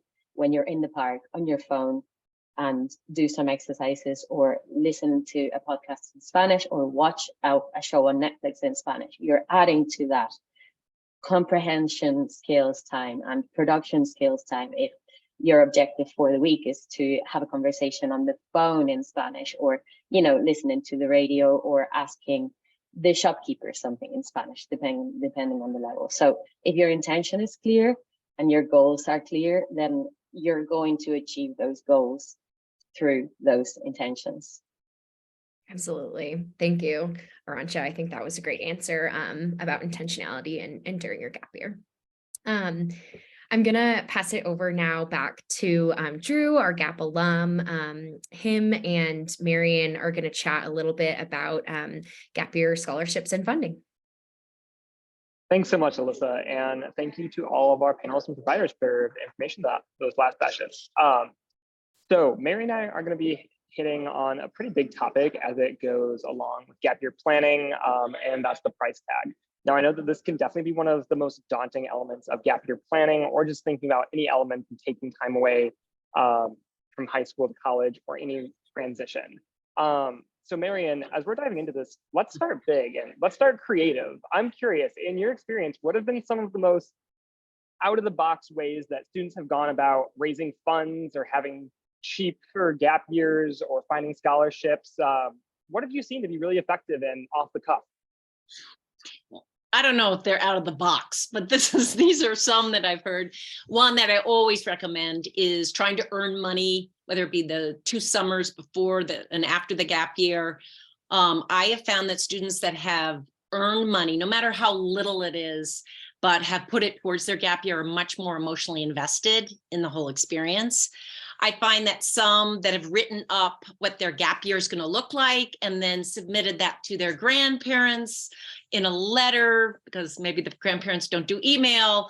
Grandparents can be very generous around the holidays, whether it be Kwanzaa, Hanukkah, Christmas, whether it be Valentine's Day, whether it be their birthday, whether it be graduation. Rather than get that old sweater for Christmas that you don't really like, put money towards your gap experience. That's if someone's pretty organized and they know what they're going to do. Also, I've seen really creative ways around social media funding, crowdfunding. I know they've mentioned that GoFundMe, Kickstarter, Indiegogo, GoEnounce. Those are 4 that people have used and have been quite successful. I think you can really stretch into your personal network, to your 1st grade teacher, to your 4th grade soccer coach, to your college advisor, to your your sorority. I don't know what it would be, but to stretch and send that letter out to everyone explaining what you're going to do, because you would be amazed, like Bernie Sanders campaign or Obama, $20 adds up from a lot of different people. So I always think doing something like that's really creative. I also think that parents don't know about this. If students are doing a volunteer program that is based in America and they have their 501c3, the entire program is tax deductible as well as the travel. And that's something people don't know about if it's volunteer and community service oriented. So that's a little tip. And then also there's some really amazing, as you mentioned, Drew, fantastic scholarships and grants on the GYA. And I'm going to go into specifics because some of them are amazing. If you're of Italian descent, if you are a change maker, what you want to do during your gap year is considered a change maker. If you have a friend or family who was impacted by cancer, you can apply for a grant.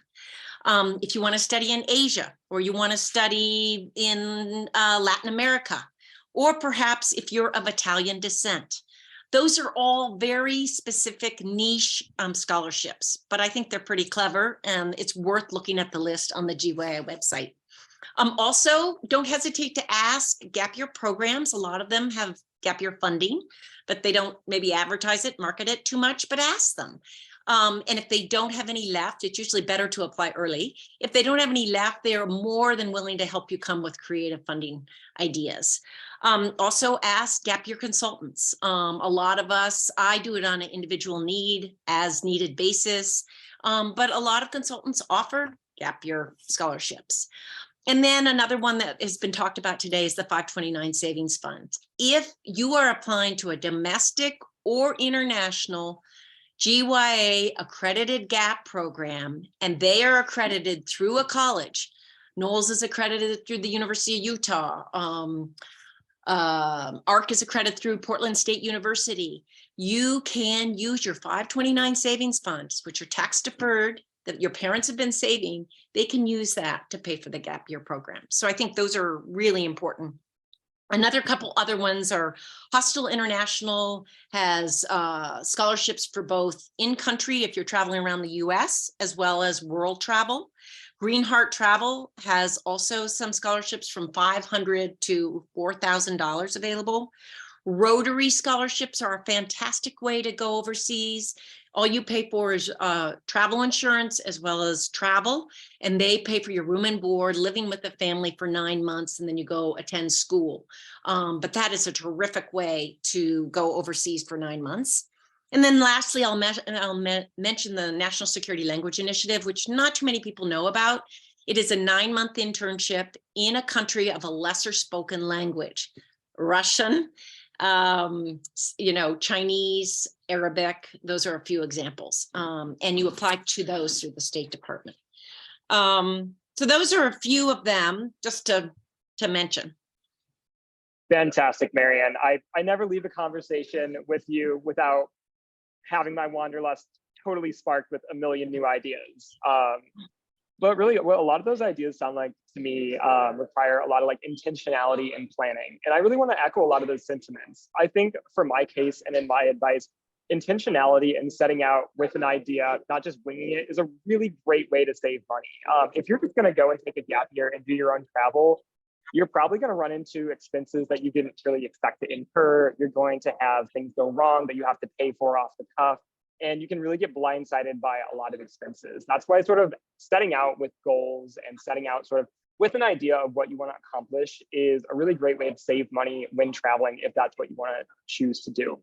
But beyond that, I think intentionality and the idea of planning out your gap year with specifics and goals in mind is important to save money, not just in advance in designing your program, but on the back end as well. For instance, in my personal case as a gap year alumni, I was able to graduate my college over a semester early because of what I learned and inspiration that I received in my own career that I picked up from my gap year rather than college. As it relates to programs and the price tags that can be attached to that, it's very easy to see a number and think of it as very daunting, or think of it as very impossible. But the truth is, college education is another 4-year investment that is much, much more expensive. So my advice to anyone watching this, considering ways to think of gap year and the funding involved, is to not think of it as just a price tag on top of 4 years of college, but to think of it as a value that can increase your earning potential. If you're going out to do a gap year that is intentionally designed to help you in a career you're considering trying, or to develop skills such as learning a new language, getting a certification, those are things that you can use after college or at any point in your life that can increase your earnings potential and help you make and recoup that money. A 529 is what I personally used in order to do college credit, so I could use college funding towards my gap year. But it's also really critical to be able to learn and potentially graduate college early. And if you do that, then in many ways, the money that you save back is often greater in graduating a semester early than it is spending on a gap year program. But Marianne, you touched on some really great scholarships, and I just really quickly want to ask you, what does a good applicant to any of those scholarships, whether it be through Go Overseas or the Gap Year Association, look like? How can I, if I'm a student applying scholarship, maximize my chance of earning a scholarship? Again, we talked about intentionality. I think I know that there was recently the Tortuga Gap Year Scholarship available. And in reviewing all those applications, I think time and time again, I heard, well, I don't know really what their goals are. I'm not quite sure what their plan is. And I think, although that's been mentioned numerous times today, I think it's really important to have one or numerous goals, but it also could be something that you could show how it may apply to college. I really want to go to Nepal and study women's empowerment because I plan to study or major in women's studies at college. That's a way to make it even more attractive. You know, I think if you can apply to a scholarship and really show how you're going to grow and mature as a person, whether it be confidence building or whether gaining, you know, a PADI scuba certification. I think that is really important to be able to show and demonstrate how you hope to grow as a person, you know, in all ways. Fantastic, Marian. Thanks so much. And I hope that this was a good foray into what scholarship and funding looks like for gap years. Unfortunately, that's all the time that we have for our sessions. And I'm just going to go ahead and flip it over now and sort of wrap it up with a couple of resources and takeaways that if you're watching, you can use in the next steps of your gap year. So thank you all for joining us today to learn about all things gap year related. As a reminder, each of these sessions will be available for viewing after this webinar is over, as they've all been recorded. But for now, you can continue your gap search today with all of these resources. So if you've been hanging out with us since the beginning, then you should know that we are Go Overseas, which you can think of as Yelp, but for meaningful travel experiences. On gooverseas.com, you can browse programs, read verified alumni reviews, and explore other resources such as articles, guides, and scholarships. If you're inspired today to take the leap and start planning your gap year, this is a really great place to do your research and find your best fit program. Additionally, you can find the profiles of all of our wonderful panelists today on Go today to learn more and keep exploring. Next up is the USA Gap Year Fairs. If you've learned something new today or found any part of this event helpful, you're in luck. Today was only a taste of the plethora of upcoming events with USA Gap Year Fairs. You can join us in nearly 30 cities across the US to learn more about taking a gap year and meet even more incredible program providers and consultants, as well as everybody who's currently on this call today. You can take that next step by registering today at the link that my colleague Alyssa is dropping in the chat. Next up is our Gap Matcher. And you guys, I'm so excited about this one. I personally think it's like the coolest thing and such a great resource today. So the Gap Matcher is the official USA Gap Year Fairs search tool designed to generate a list of personalized gap year programs and suggestions based on you. If you still aren't quite sure which programs you'll be checking out during the fairs and in your gap year search, I'd invite you to actually take the Gap Matcher now to get your own customized list of programs to look into. So that link should be ready for you as well. And moving on to articles. Remember when I said that Go Overseas was a fantastic place to learn about the next step in gap years? I wasn't kidding. On Go Overseas, you can browse from literally thousands of articles about all things gap year. If you've got a question, you can probably find the answer in one of the articles. And new updated articles are being added all the time, so you can always stay fresh and up to date. A little bit of research goes a long way. Last but not least, as we were just discussing, this is my favorite one, scholarships. Entering in a scholarship is a great way to set out on the gap year of your dreams. Just by attending this event today, you're automatically entered into our gap year scholarships. Those will stay open until December 8th, but make sure to tune back later, as that's just the tip of the iceberg. All throughout our mini gap year fairs, we'll be offering multiple ways to apply for and earn funding for your gap year, so you won't want to miss it. And with that, that brings us to the end of today's final session. We want to extend a huge thank you once more to you for joining in, as well as to our wonderful panelists, and we'll see you next time. Thank you so much. Thank you, everybody, and big thank you to all of our panelists. Have a great rest of your Thursday.